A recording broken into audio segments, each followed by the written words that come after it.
taken from Ahlul Kitab. If it corresponds with what we have, accept it. If it contradicts, reject it. Okay? The only bad thing is to accept everything, right?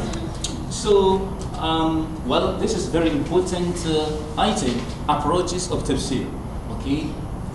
Well, collectively, we have some 5 approaches in relation to our engagement with Tafsir. First, we have linguistic approach, right?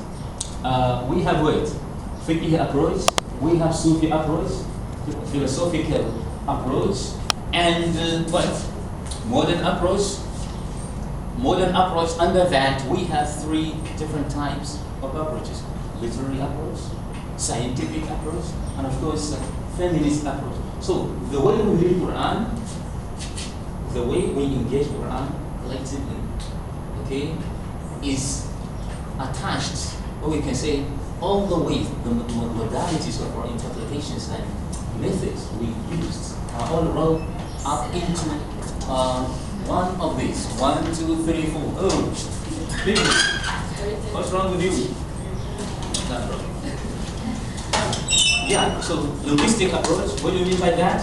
From language. Okay, so let's quickly review this. Linguistic approach. This approach basically will focus on the literary element of the Arabic language. It's a process in which people tend to interpret Quran, but of course by what? Relying heavily on what? Heavily on Arabic language, its morphology, its syntax, its balagha, and all that, in order to clarify the meaning of the verses of the Quran.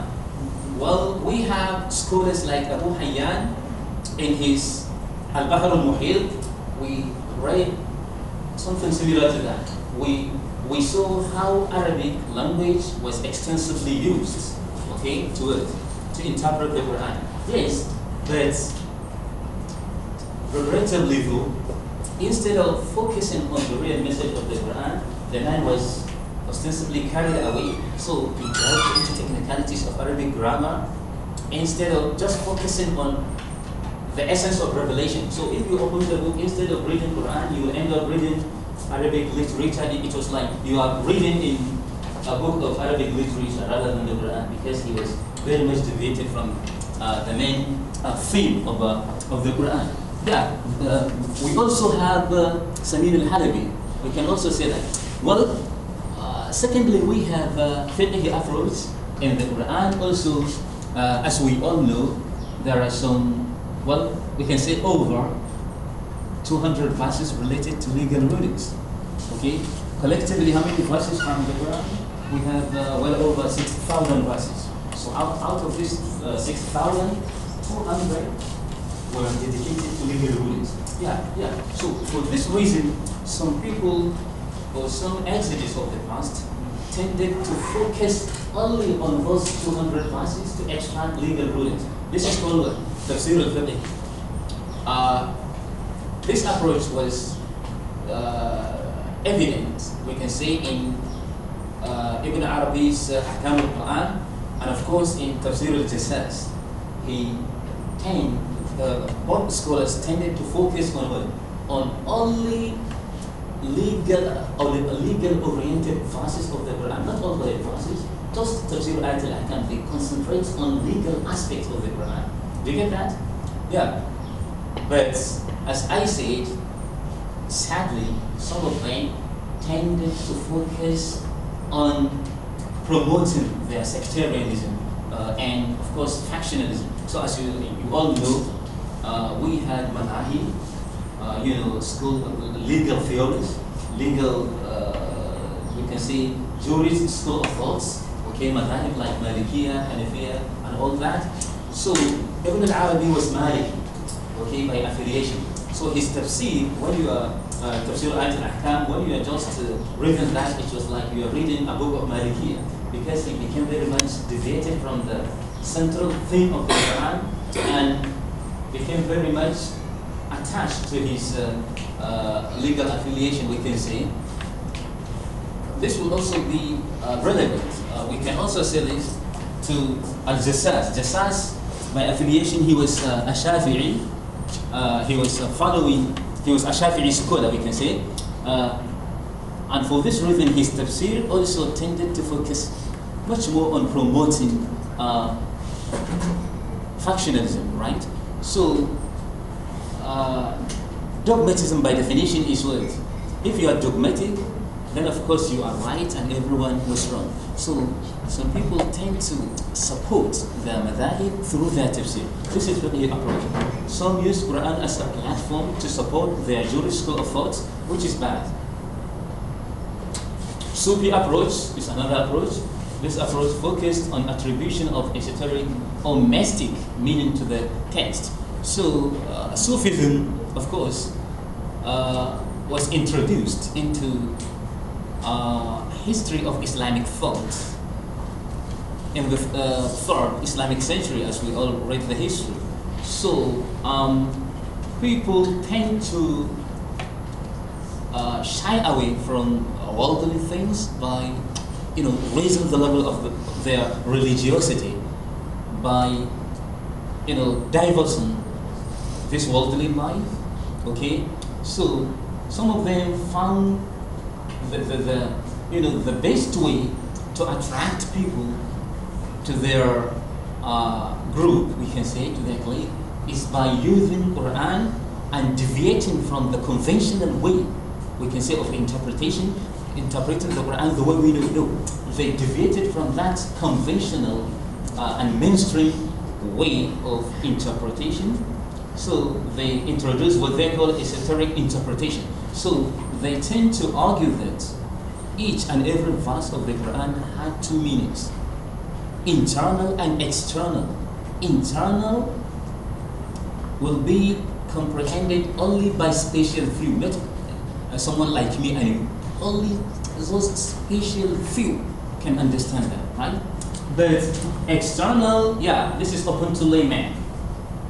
Everyone can understand that. So based on that, they promoted their sectarianism, they promoted their dubious aqidah, or I can say their polemics. And consequently end up deviating from the mainstream Islamic thought.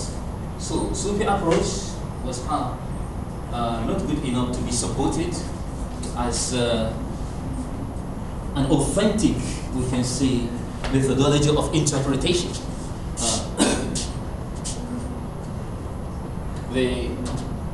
Here we also have philosophical approach. Philosophers generally try to fix the verses of the Quran. Try to relate practically. Try to relate Quranic verses with Greek philosophies. Not only Greek philosophies, all versions of philosophy integrated into Islam from India, from Greece, of course, and from all other areas. So they tend to, if verse was clearly against those principles, it was explained away. They tend to deviate. They tend to push literally the neck of, we can say, a given verse to suit their agenda, to suit their meaning. To suit their motives. So we found that in Al-Bahr al-Muhit al-Tafsir, what they call Al-Tafsir al-Kabir by Fakhr al-Razi. Philosophical approach, in some way it had its, we can say, in some way it was positive, because in those days there was huge philosophical debates between followers of other sects and Muslims and Greeks and all that. So in some way, someone like Fakhr al-Razi, his efforts succeeded in, combating their, we can say, challenging them and using the same logic to destroy or critique their, we can say, argument. So every dog has his days, okay? Everything has two sides. One side which is good and one side which is bad. So it is not good to condemn philosophical approach altogether, because Ibn Taymiyyah okay, was not to have in some way applied philosophical approach to it, to counter arguments of those who were challenging him those days, right? Of course, this is a final approach promoted by Muhammad Abdu. So, a quick recap. The mainstream Islamic thought was affected after the era of Tabi'un and Tabi'ut Tabi'in. As you know, Islamic world became intellectually backward. Not only intellectually, in fact, militarily, economically, spiritually, and emotionally, and of course, intellectually. So, this backwardness reached its peak when? Toward the end of 19th century.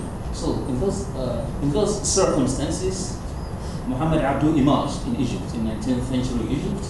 So, the first thing he begins with is by, critiquing, challenging the traditional approach of Tafsir.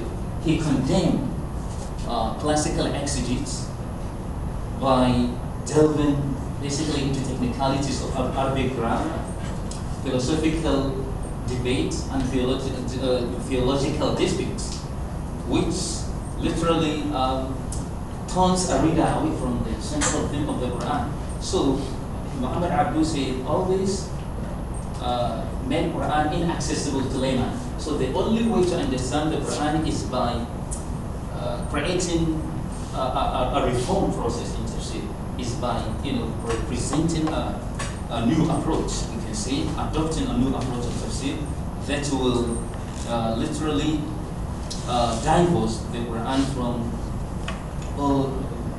I could say, bring a new approach.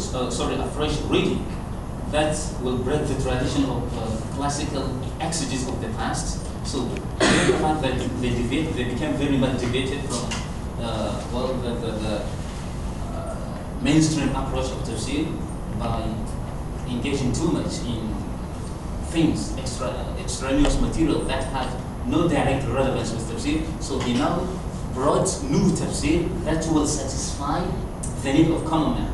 Okay, so he says, my intention is to bring a Tafsir that will accommodate anyone, that will be accessible to all, regardless of your background.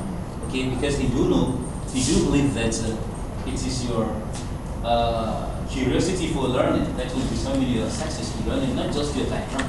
Okay, so for that reason, he introduced what he called Tafsir al-Manar.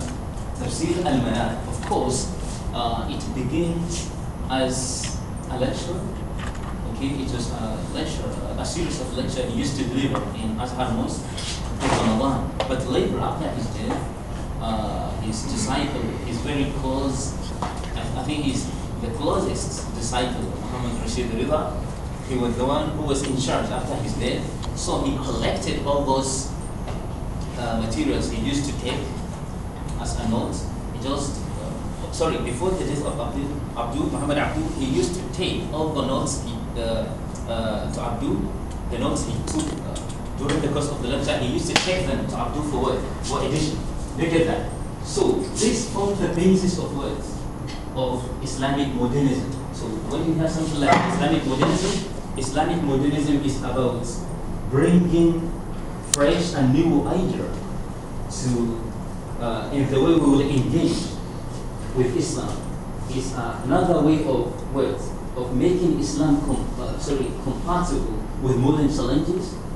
And he thinks the best way to start is by going back to Tafsir, because Tafsir is the separate text of Islam, and it must be a starting point. And people deviated from Christian Islam, that is the original source of Islam, and the cure and the remedy of intellectual stagnation of Muslims and their military backwardness was to be found in the Quran. How can they do that? Is by reading Quran the way it should be read.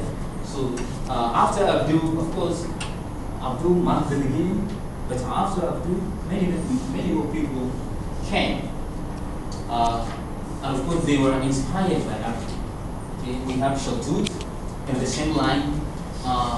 We have what they call literary exegesis, the kind of interpretation of the Quran that focused on addressing social issues. So we have Sayyid Qutb following the same line.